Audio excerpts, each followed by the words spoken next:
I got married in Italy. Am I saying you copied me by getting married in Italy? Who performed at my wedding? Andrea Bocelli. You stole my wedding country and my wedding performer.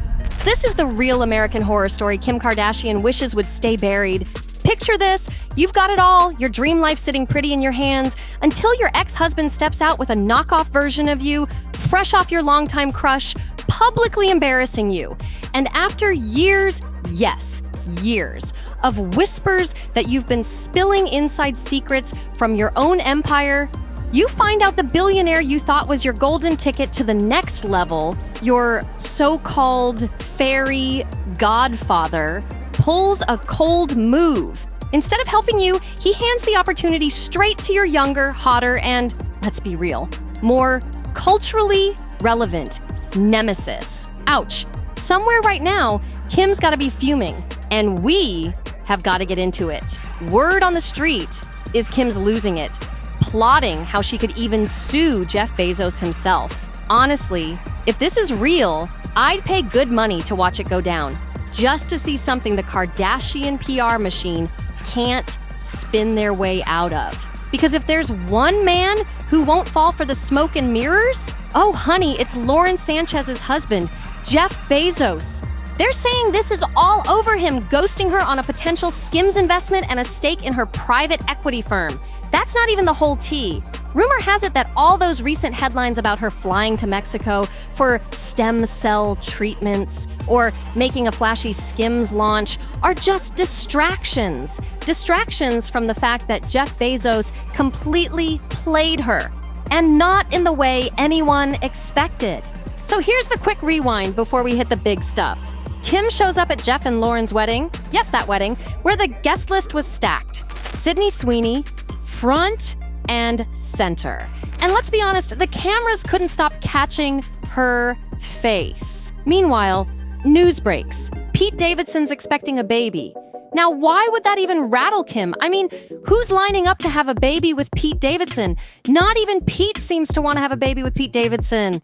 Brutal, but facts. Anyway, while all that's going down, Kim's at this wedding working overtime to get Tom Brady's attention. Like, really pushing it, thinking those private little dinner vibes would magically translate in public. Kim, no, this is not the move. It's starting to look desperate out here. But here's the twist. What really kept messing with her head wasn't Tom, it was Sydney Sweeney. Because if you think about it, Sydney's sitting there with the looks, the heat, the roles, and the fresh buzz. Basically everything Kim's been trying to be in this new phase of her career. Kim's been out here chasing that all-American Barbie vibe hard. The thing is, Kim, you're Armenian, you've got 4 beautiful mixed kids, and you're a mom in your 40s. Nothing wrong with that, but it's a different lane. And now, she's been posing in those tech-heavy shoots, trying to serve this edgy, futuristic doll energy, almost like she's saying, see, I can be the ultimate blonde fantasy too. But it's just not clicking the same. On top of that, there's the Kanye factor. Yeah, he's out here constantly making songs for his mystery muse, but whatever that situation is, it doesn't exactly erase the history or the baggage. That connection is always going to follow her. Meanwhile, Sydney Sweeney, whether she even asked for the title or not, has basically been crowned Hollywood's new sweetheart. Younger? Check. Hotter? Many say yes.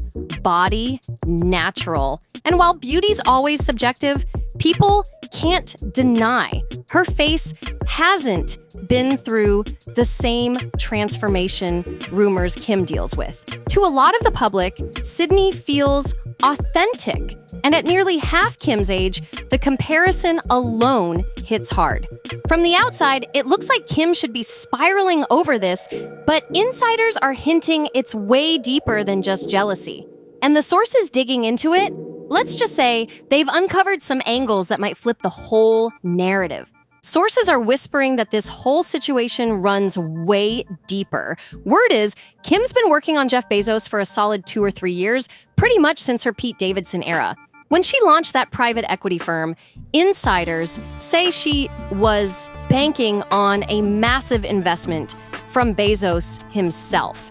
And for a while, Jeff, Lauren, and Kim were seen together a lot, close enough that people started calling them a throuple behind the scenes. Whatever was really going on, the vibes were unusually cozy. Now, some thought maybe there was a romantic link somewhere in that triangle, but the latest tea is even stranger.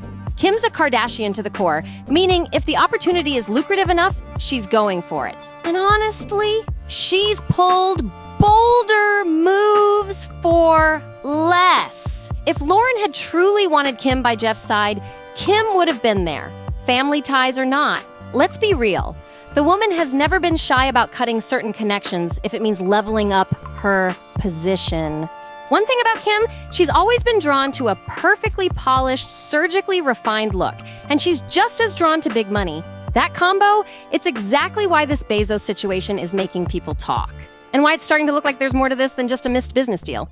Jeff and Kim were getting real close enough that he was peppering her with questions about Skims, her empire, and what moves she was planning next. Around this time, insiders say Kim was starting to get fed up with Emma Grady, not because Emma isn't talented, she absolutely is, but because Emma expects to be respected for her work. And here's the thing, Emma's not just good, she's great. She's the face of Good American, and she's been a driving force behind Skims' success. But that spotlight, Kim thought it should be hers alone. The whispers say Kim was salty watching Emma rack up accolades and business praise, especially for her role in building Skims. But let's be real, anyone paying attention knows Kim didn't build that machine by herself. Emma's fingerprints are all over it. Still, Kim's never been one to quietly share credit. So what did she do? She turned the Kardashian charm all the way up, cozying right up to Jeff Bezos, meeting after meeting, private conversations, subtle moves, the full hustle. That's when she launched Sky Investment Partners, the firm she pitched as her big leap beyond the world of handbags, sports cars, and reality TV checks. In Kim's mind, this was the gateway to true billionaire status. The plan? Position herself close enough to Bezos that he'd pour a fortune, rumor has it she thought $1 billion, into her private equity venture. She was already out there doing endless interviews, talking about generational wealth, like it was already locked in. She saw this as her next empire move, but as we now know, the ending wasn't the fairy tale she imagined. You remember when Kim was flexing to Kanye about how she'd just come into some serious money? People were side-eyeing like, but wait, what actually changed? The only real shift? Her sudden VIP access to Jeff Bezos. Picture this. You're already feeling on top of the world, or at least trying to convince yourself you are. Your ex-husband, you can't stand him. He ran off your last real love interest, yes, Pete Davidson, and honestly, it looked like she was genuinely in love with Pete. Then your ex turns around and marries someone who's basically a carbon copy of you. Meanwhile, the fashion crowd, the same one that used to worship your style, is now roasting your fits. It might seem small to some, but for Kim, who's obsessed with fashion, that's a huge blow. Then, in the middle of all this chaos, out of nowhere, a billionaire starts paying attention to you.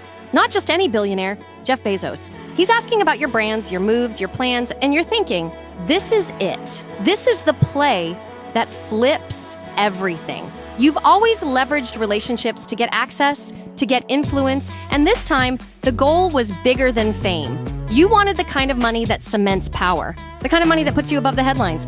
With $1 billion investment, you could outshine Kanye, who's not even a billionaire anymore, and finally claim the ultimate title. This wasn't just about business, this was about winning, and the stage was set. So Kim's feeding Jeff all this info, all these inside details, thinking she's running the ultimate Kardashian hustle. She's got her private equity firm lined up, already picturing the numbers. Because in her head, $1 billion investment could easily flip into 10, 20, maybe even 30 billion in just a few years. The math looked sweet, and she was feeling herself. Like, laugh at my outfit choices all you want. I'm out here building generational wealth. But then reality hit. Kim realized not everyone operates like her ex-husband. Say what you will about Kanye, but he was head over heels for her. So much so that he gave her access, resources, and advantages most people would never even consider. In my opinion, he let the Kardashians ride that wave without resistance. And somewhere along the line, Kim and the family started thinking that was normal, that anyone could be worked the same way. Her mistake? Thinking Jeff Bezos would be that kind of mark, this is a man who didn't just stumble into riches. He built one of the most powerful empires on the planet. Whether he's ranked number 1 or number 10 on the wealth list, it doesn't matter. He's at the very top. And you don't get there by letting someone, no matter how polished their charm game is, pull a fast one on you. Jeff didn't become Jeff by falling for the Kardashian playbook.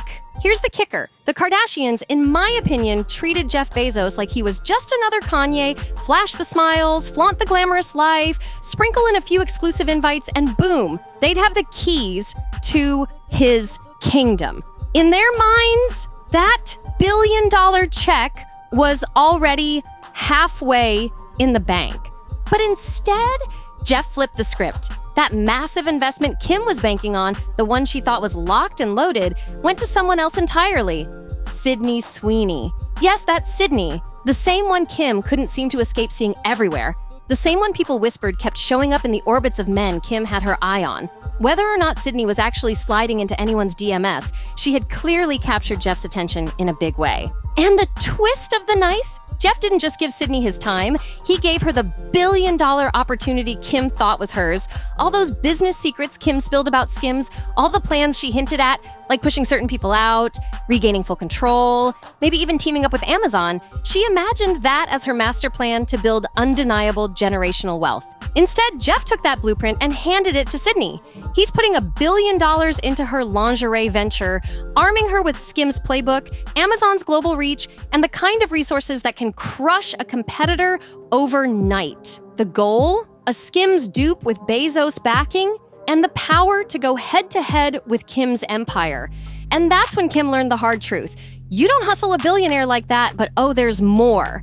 Right around the time Kim realized Bezos wasn't dropping that billion into her lap, she quietly got bumped down on the Sky Capital Partners site, from active leadership to just the founder page. Translation? She's not running the show anymore, and that private equity dream is basically done for. Her only notable play after that? Investing her own cash into hot sauce. Yup. From visions of billion-dollar deals with Bezos to bottles of condiments. And honestly, thinking you could outmaneuver a man so meticulous, he's been sued over timing his driver's bathroom breaks? That's next-level miscalculation. This right here is the real American horror story, the one Kim would rather you never hear about. In the end, she got a brutal reminder. Not everyone is Kanye. Not everyone will hand you the keys, overlook the red flags, and let you play the game your way. Now, sure, maybe Jeff just decided to pass. Maybe there's more, we don't know. Maybe Kim didn't need the money because she's already sitting on billionaire status.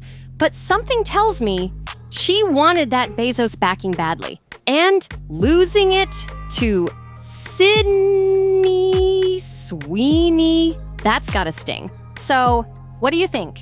Was Kim outplayed, or was this just business? Drop your thoughts in the comments. And if you live for the messy truth behind the headlines, make sure you subscribe to NoFilter, where we spill the hottest celebrity drama every single day. Like, share, comment, and I'll see you in the next one, right here at NoFilter.